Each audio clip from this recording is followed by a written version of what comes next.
इस वक्त बहुत सारे प्लेयर्स ऐसे हैं जिन पर जुर्माने या पाबंदियां लगाई जा रही हैं गेम को पोलिटिसाइज करने के हवाले से। इसमें इंडियन प्लेयर्स भी शामिल हैं, पाकिस्तानी प्लेयर्स भी शामिल हैं। बिलखसूस हारिस रऊफ़ की मैं बात कर रही हूँ और मैं बात कर रही हूँ साहिबजादा फरहान की। जब इंडिया और पाकिस्तान का क्रूशल मैच हुआ तो एक दो उन्होंने सिग्निफिकेंट इशारे किए और सिम्बॉलिक वे में जब उन्होंने फैंस को जवाब दिया, क्लैप बैक किया, तो अब ये मामला चला गया है ICC की कोर्ट में और आज इस बारे में हेयरिंग भी हुई है। इस बारे में बात करने के लिए मेरे साथ तफज़ुल रिजवी हैं, एक्स लॉयर रह चुके हैं PCB के, उनसे बात करते हैं। Sir, welcome to the program. और हम बात कर रहे हैं प्लेयर्स पर जो जुर्माने आयद किए जा रहे हैं। आपकी नज़र में इस तमाम तर सिचुएशन को डील करने का तरीका क्या होना चाहिए था? क्या ICC जो है सही रुख इख्तियार कर रही है? एक जानिब इंडियन प्लेयर के साथ थोड़ी सी बाइसनेस रखी जा रही है जबकि पाकिस्तानी प्लेयर्स के साथ थोड़ी सख्ती नज़र आ रही है और जो खबरें हम तक पहुँच रही हैं वो ये भी कहा जा रहा है कि 50% मैच फ़ी ले ली जाएगी। तो आपके एक्सपीरियंस के अकॉर्डिंग ये जस्टिफाइड फैसला होगा? अस्सलाम वालेकुम।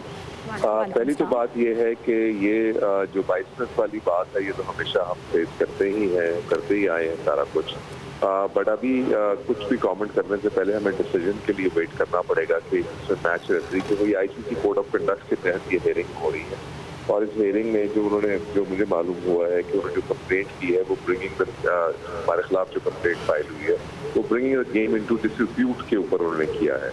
तो लिहाजा ये अब उन्होंने साबित करना है कि हमारा कोई भी ऐसा एक्शन जो था वो bringing the game into dispute में आता है या नहीं आता, ये उन पे लाजिम है। ये हमने उसे वो प्रूव करेंगे तो फिर हमारे खिलाफ कुछ एक्शन हो सकता है। और अगर एक्शन भी हो सकता है तो ये लेवल 1 से लेकर लेवल 4 तक के ऑफेंसेस होते हैं जिसमें वार्निंग से लेकर जुर्माने से लेकर डीमेरिट पॉइंट्स, सस्पेंशन पॉइंट्स भी आ सकते हैं।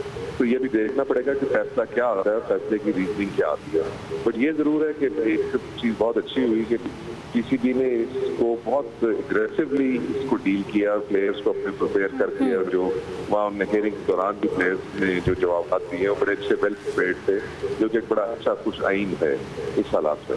लेकिन तफज़ुल साहब, कोड ऑफ कंडक्ट की जब बात होती है तो भारतीय प्लेयर्स ने भी तो जितने 2 मैच हो चुके हैं अभी तक इंडिया और पाकिस्तान के दरमियान, दोनों में उन्होंने स्पोर्ट्समैन स्पिरिट का मुजाहरा नहीं किया। और ICC की रूल बुक में भी ये क्लॉज दर्ज है कि आपने जेंटलमैन गेम में एक दूसरे के साथ हैंडशेक करना होता है ताकि पता लगे कि जो राइवलरी है वो सिर्फ ग्राउंड तक महदूद है। लेकिन इंडियन प्लेयर्स ने भी तो उसकी वायलेशन की है। इसके खिलाफ ICC का स्टांस क्या सख्त नहीं होना चाहिए था?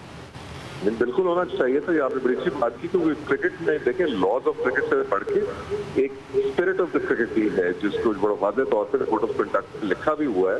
और ICC being the governing body, ये ICC का लाजिम है कि वो इंश्योर करे कि जो मैचेस हो रहे हैं उसमें ना सिर्फ लॉज ऑफ क्रिकेट को फॉलो किया जा रहा है। आप देखिए बाकी स्पोर्ट्स के रूल्स होते हैं, क्रिकेट के लॉज हैं और लॉज के साथ साथ स्पिरिट ऑफ द गेम भी है। और जो आप ना सिर्फ आपने अपने सक्सेस को अप्रिशिएट करना है, अगर कोई दूसरा मैच जीता है आपने उसको अप्रिशिएट करना है। यहाँ तो इस लेवल पे चीजें ला दी गई है कि हैंडशेक से भी जीत रहे हैं, तो ये तो बिल्कुल स्पिरिट ऑफ क्रिकेट की खिलाफ वर्जी है और इस पे ICC को देखना चाहिए। इसके अलावा इंडियन प्लेयर ने पहलगाम का भी बाकायदा तौर पर नाम लिया है, एक और पोलिटिसाइज्ड इवेंट इंसिडेंट उसका भी जिक्र किया। क्या उस पर भी ICC का स्टांस लेना बनता नहीं था? तो ICC को अब देखना चाहिए कि ICC की रिमिट में क्या हो रहा है और किस तरह ये चीज़ों को कहाँ तक जा रही है। क्योंकि अगर ये शुरू हो गया तो फिर तो ये खेल जो है ये सियासी वो बन जाएंगे। और इसमें अगर आप पॉलिटिक्स को एक को अलाउ कर रहे हैं, वो हमें सबको पता है वो होलियर देन दाव है, तो जो किया जा रहा है तो उसमें अगर ये ना रोका गया तो ये बहुत दूर तक जाएगा और इस पर एनिमोसिटी और एक्टिविटी बढ़ती जाएगी। साहब, एक क्वेश्चन मेरा भी है कि ये कि वो बकौल एक शायर के हम आप भी करते हैं तो हो जाते हैं बदनाम।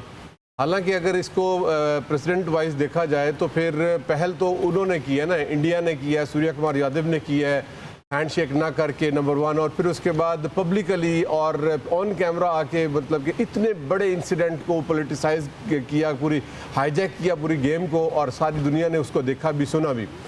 उसके रिएक्शन में अगर कुछ होता है जिसको जो है ना बहुत अच्छे तरीके से PCB ने कोप किया, आपने जिस तरह आपने भी अभी फरमाया, तो और अब खबरें ये है कि पाकिस्तानी प्लेयर्स को जुर्माने ज़्यादा हो रहे हैं और उसको जो है सूर्य कुमार यादव को कम हो रहे हैं। तो क्या हमारे पास कोई और भी प्लेटफॉर्म है हम इसको चैलेंज कर सके? हमसे मुराद PCB है, प्लीज़। नहीं, ये देखिए, चूंकि ये मैच के दौरान सारे इंसिडेंट्स हुए हैं तो ये ICC कोड ऑफ कंडक्ट में पहली जो जुरिस्डिक्शन है वो मैच रेफरी ही की आती है। तो ये मैच रेफरी ये प्रोसीडिंग्स कर रहे हैं और वो अभी हमें उम्मीद रखनी चाहिए कि जो फैसला है वो कानून और इंसाफ के तकाजों के मुताबिक आएगा और justice should not be done, it should seem to be done, कानून में ये कहा जाता है। तो फैसला ऐसा होगा कि जो इंसाफ के तकाजों को पूरा करता होगा तो वो आ जाए फैसला, फिर इस बारे में जो आपके खदशात हैं इनको अगर एड्रेस करना होगा तो तब पता है कि तो ये बात बिल्कुल ठीक है कि शुरुआत वहाँ से हुई है और तो इस चीज़ों को जहाँ तक जा रही है वही कि ये नेवर एंडिंग एक चीज़ हो जाएगी, पर तो हर चीज़ पे अब उसका एक पॉलिटिकल एंगल आना शुरू हो जाएगा और गेम कहीं रह जाएगी और दूसरी चीज़ें सामने आया करेंगी ज़्यादा। अभी देखें ना हम स्पोर्ट्स चैनल पे तो बैठ के कानून की और ICC कोड ऑफ कंडक्ट की बात कर रहे हैं, क्रिकेट की नहीं कर रहे, ताकि कि कुछ ना कुछ तो गलत हुआ है। बिल्कुल कुछ ना कुछ तो गलत हो रही। इस हवाले से ICC का स्टांस एक जानिब अगर वैलिड है तो PCB भी अग्रेशन के साथ अपने वर्डिक्ट पर कायम है। तफजुल रिजवी साहब, बहुत शुक्रिया आपके वक्त।